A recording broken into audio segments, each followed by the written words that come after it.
Ada sebuah cerita singkat yang menarik untuk kita bisa jadikan pelajaran di dalam kehidupan kita,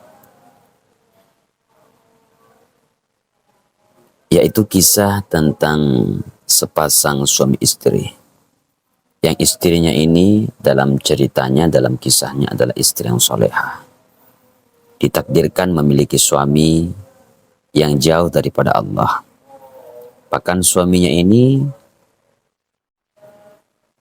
punya niat untuk melenyapkan atau membunuh istrinya. Dari berbagai macam cara dilakukan, tetapi karena saat itu Allah belum takdirkan sang istri untuk meninggal, maka alhamdulillah Allah senantiasa memberikan perlindungan terhadapnya. Suatu hari ketika sang istri diberikan makanan yang kelihatannya lezat dari sang suami, dengan diberikan dari warung yang mewah. Tetapi sebelum diberikan kepada istrinya, sang suami ini menaruh racun di makanan itu.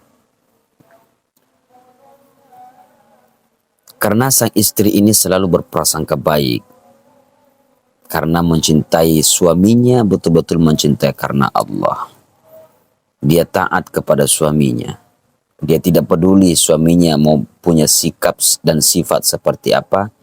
Tugasnya menurut dia hanya taat kepada suaminya, selama tidak memerintahkan kepada istrinya sesuatu yang melanggar syariat agama.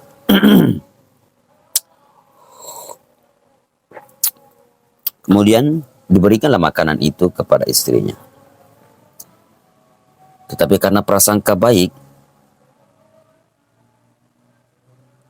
sang istri kepada suaminya, bahwa Masya Allah, saya sungguh bangga punya suami yang begitu perhatian dan cinta kepada istrinya. Maka dimakanlah makanan itu dengan perasaan yang damai, dengan perasaan yang tenang, yang selalu berhusnudzon terhadap Allah.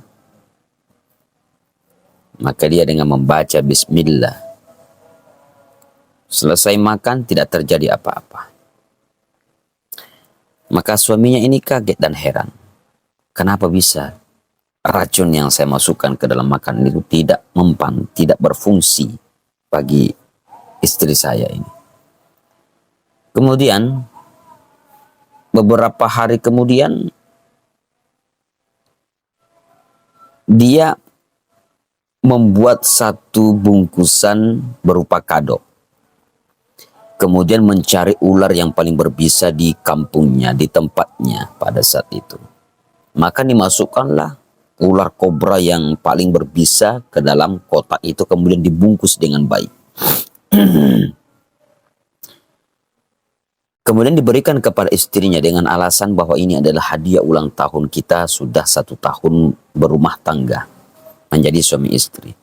Maka Masya Allah, senyuman yang luar biasa dari sang istri mengatakan, Masya Allah, ini adalah sesuatu yang luar biasa. Dia memberikan hadiah kepada istrinya. Apa kata suaminya? Ini hadiah. Hadiahku, hadiah dari saya katanya. Tidak besar, hanya berapa gram emas di dalamnya. Maka dengan husnuzon yang baik, dengan husnuzon yang baik, setelah masuk ke dalam kamarnya, kemudian istrinya ini membuka. Karena yang tertanam di pikirannya, Masya Allah, adalah memang betul-betul suami saya, karena cintanya suami saya, memberikan saya hadiah emas. Maka setelah dibuka kotak itu, ternyata betul isinya adalah emas. Itu adalah kuasa Allah Subhanahu wa Ta'ala. Maka saudaraku dimuliakan Allah, kesimpulan daripada cerita atau kisah ini adalah tetaplah berprasangka baik terhadap Allah. Apapun yang terjadi dalam kehidupan kita, berprasangka baik terhadap Allah. Kata Allah dalam hadis qudsi, ana 'inda dhanni 'abdi bi, saya itu tergantung prasangka hambaku.